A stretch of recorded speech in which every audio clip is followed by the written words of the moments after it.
Aldi.fr. Le Grand Matin Sud Radio, 8h-10h, Benjamin Glaise. Il est 9h20 sur Sud Radio. Ce chiffre, 20%. 20%, c'est le taux de soignants à l'hôpital qui se sont vaccinés contre la grippe.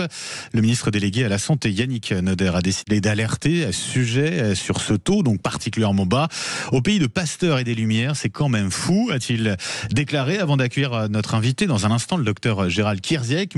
Théo Ampillac, vous nous avez rejoint. Qu'a donné, pour commencer, l'épidémie de grippe cette année ? Oui, cette saison 2024-2025 a été particulièrement précoce, longue et surtout sévère. Elle a débuté mi-décembre et a duré 12 semaines environ, soit 2 de plus que la moyenne. À l'hôpital, ce sont plus de 29 000 admissions après passage aux urgences. La grippe a également causé un bilan tragique, environ 5 000 décès avec un pic de mortalité début janvier. Elle a frappé toutes les tranches d'âge, particulièrement les plus de 65 ans et les moins de 5 ans. Pour le ministère de la Santé, la couverture vaccinale sur le territoire reste encore insuffisante car seuls 54% des plus de 65 ans sont vaccinés. Merci beaucoup pour toutes ces précisions, Théo. Docteur Gérald Kierzek, bonjour. Bonjour. Et merci beaucoup d'être avec nous ce matin sur Sud Radio. Vous êtes médecin urgentiste à Paris, directeur médical de Doctissimo, chroniqueur médical. Je cite notamment l'un de vos ouvrages, 101 conseils pour ne pas atterrir aux urgences. C'est aux éditions Robert Laffont. 20% seulement, docteur, de soignants hospitaliers vaccinés contre la grippe. Comment expliquer ce taux particulièrement bas ? Alors déjà, il faut le relativiser ce taux parce que c'est vraiment un taux qui est sous-estimé parce qu'on n'a pas de données qui sont des données très précises sur cette vaccination, comme elle n'est pas obligatoire, comme elle n'est pas faite forcément dans les services hospitaliers, par les services de médecine du travail notamment. Il y a des gens qui se font vacciner par exemple par leur médecin traitant, par leur infirmière, par leur pharmacien et qui passent sous les radars. Donc ils sont vaccinés mais ils ne sont pas dans les 20%. Parce que là, les 20%, c'est ceux qui sont vaccinés à l'hôpital, c'est ça ? C'est du déclaratif, c'est-à-dire que c'est les soignants à qui on demande est-ce que vous êtes vacciné ou pas, ou c'est les chiffres. Vous savez, il y a des campagnes chaque année qui sont organisées dans les hôpitaux où on peut vacciner les soignants et on regarde sur l'effectif d'un hôpital combien passe par cette vaccination à l'hôpital et on tombe sur le chiffre de 20%. Mais il y en a d'autres qui se sont fait vacciner par leur médecin traitant, d'autres se sont fait vacciner à la pharmacie comme vous et moi et ils sont pas dans les campagnes, ils sont pas comptabilisés dans les campagnes hospitalières. Donc il est très probablement sous-estimé ce chiffre. Ce qui est sûr, c'est qu'on n'est pas sur des chiffres de 80, 90% ou 100% de vaccination antigrippale parce que il y a des soignants qui sont un peu défiants vis-à-vis de cette vaccination parce qu'il y a des effets secondaires aussi, ouais. Alors potentiellement des effets secondaires, mais comme avec toute vaccination, mais c'est surtout ce discours moi qui me gêne, qui est de dire la vaccination elle empêche la transmission. Vous savez, on en a beaucoup parlé pendant le Covid. C'était le grand sujet, l'un des grands sujets. Ouais. C'était l'argument de dire faites-vous vacciner, ça va casser l'épidémie, etc. Alors qu'on sait très bien que ça n'empêche pas la transmission du virus de la grippe. Donc il faut avoir un discours raisonnable et nuancé. Oui, il y a un problème de conviction des soignants, il faut essayer d'aller les convaincre, les obliger. Non, mais il ne faut pas les convaincre en racontant n'importe quoi non plus. C'est pas parce qu'on est vacciné contre la grippe que ça empêche de transmettre le virus de la grippe. Alors, comment devrions-nous les convaincre dès lors, les soignants, Gérald Kierzek ?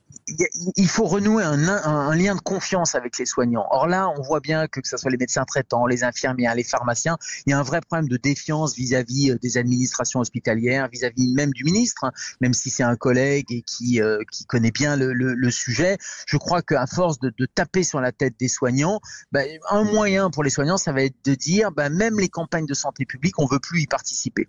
Donc je crois qu'il y a vraiment ce lien de confiance qu'il faut absolument renouer. Ensuite, il faut une conviction, mais une communication, y compris avec le grand public, de donner les avantages et les risques, les bénéfices et éventuellement les risques, cette fameuse balance bénéfice-risque de la vaccination, et pas prendre les gens pour des idiots en leur disant si vous vous faites vacciner, vous aurez zéro risque d'attraper ou leur mentir, c'est parce que d'une certaine manière. Ou leur mentir passivement ou activement. Oui, c'est ça. Exactement.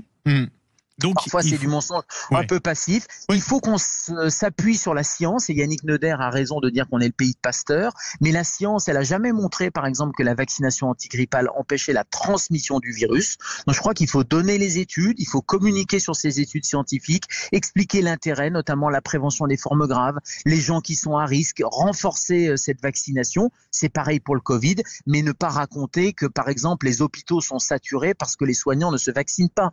On voit bien qu'on a un problème de saturation des hôpitaux qui est chronique, qui est l'été lié à la canicule, l'hiver lié à la grippe, mais c'est pas parce que les soignants vont se faire vacciner. Vous voyez, culpabiliser les soignants en disant c'est parce que vous n'êtes pas vaccinés que les hôpitaux débordent, ça c'est un discours. Et on s'en souvient de ce qui s'était passé pendant le Covid avec des soignants qui avaient été suspendus parce qu'ils avaient refusé de se faire vacciner. Et d'ailleurs, ce qui s'est passé, c'est qu'au moment de les réintégrer, certains avaient entre-temps changé de métier. Donc on en a perdu en plus des soignants à ce niveau-là.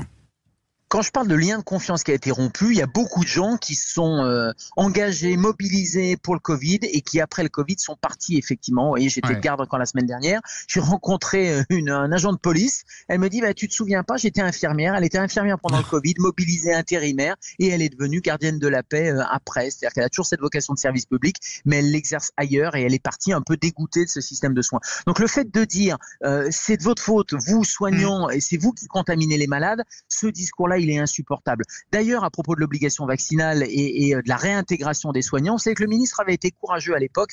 Il n'était pas encore ministre, Yannick Neuder, il était député, il avait dit mais il faut réintégrer les soignants. Oui. Donc je pense que ce discours de responsabilité, de confiance avec les professionnels de santé, il faut continuer à l'avoir. Il ne faut pas avoir un discours bête et méchant, répéter ce que disent nos administrations qui ferment des lits, qui sont responsables pour le coup des fermetures de lits et donc de la saturation des services hospitaliers et qui essaient de culpabiliser. C'est un peu facile de culpabiliser les soignants. Je crois que le ministre, il devrait avoir ce courage politique de dire aux soignants, vous êtes des gens responsables, vaccinez-vous.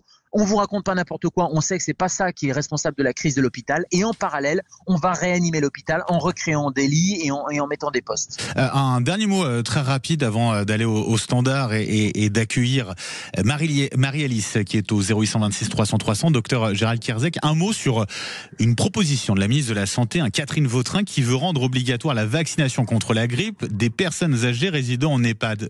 Bonne ou mauvaise idée à ce niveau-là ? Non mais encore une fois, la médecine, c'est pas que de l'obligation. La médecine, c'est de la balance bénéfice-risque. C'est un rapport entre l'infirmière, le médecin, le pharmacien, qui sont les trois habilités à vacciner les gens. Et c'est ça qui doit être ce discours de conviction. On explique aux patients, on explique aux familles, et il n'y a aucun problème pour que les gens se fassent vacciner, notamment dans les EHPAD. Les EHPAD, ce sont des gens qui sont fragiles. Il y a des infirmières, il y a des gens qui peuvent les vacciner. Généralement, la couverture est assez bonne en termes de vaccination. On n'est pas obligé d'avoir sans arrêt un bâton et obliger les gens à se faire vacciner. Docteur, vous restez avec nous juste le temps d'accueillir au standard au 0826 300 300 Marie-Alice qui est à Agen. Bonjour Marie-Alice. Oui, bonjour. Et bienvenue sur Sud Radio. Alors vous êtes aide-soignante. Vous allez. Non, je suis infirmière libérale. Ah, infirmière libérale, d'accord. Et vous allez du coup chez les gens. Vous allez chez les gens. Je vais chez les gens. Vous êtes vacciné ou pas Ouais. Oui. Oui, mais alors moi je voulais rebondir sur effectivement la notion de communication et de confiance. Je pense qu'effectivement il y a les soignants, mais il y a toute la population à qui il faut redonner confiance et expliquer clairement, comme la vaccination du Covid n'a pas empêché la contamination, mais elle a diminué les risques de dangerosité. Le vaccin de la grippe a aussi cet objectif-là. Donc il faut, je crois, arrêter d'infantiliser les gens et leur dire que ils auront peut-être la grippe, mais une forme probablement moins grave. Voilà, il faut. Enfin, la communication, c'est le nerf de la guerre. Si les gens n'ont pas confiance en leurs professionnels de santé, en leurs infirmières, leurs pharmaciens, on est là pour les informer, pour les rassurer, pour leur expliquer. Donc, faut arrêter d'imposer. On est un pays où il faut. Non. Chacun se responsabilise. Comme ça. Ben oui, je pense qu'il faut responsabiliser les gens, les familles, les personnes âgées, tout le monde. Les écoles, pour certains adolescents fragiles, etc. C'est comme pour la vaccination du papillomavirus. C'est pareil, tout passe par l'information. Merci beaucoup Marie-Alice. Je rappelle, vous êtes à Agen, infirmière libérale donc. Merci beaucoup à Marie-Alice et belle journée à vous. Pour conclure, docteur Gérald Kierzek, ça rejoint un petit peu ce que vous nous disiez juste avant. Oui, exactement. Le Covid a fait beaucoup de mal quand même.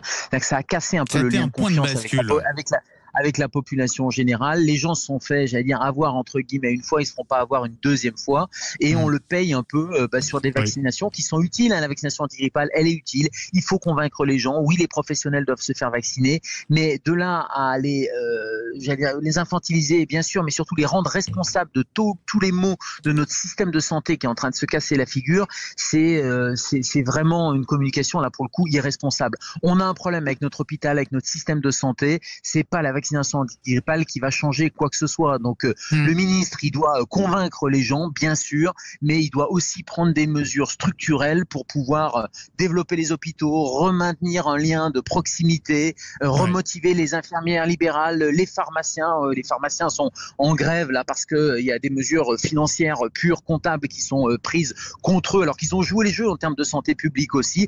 Tout ça doit pas reposer sur les épaules des soignants en leur disant c'est parce que vous ne faites pas vacciner que vous êtes responsable de tous ces maux du système. Un grand merci d'avoir été avec nous ce matin sur Sud Radio et belle journée à vous, docteur Gérald Kierzek.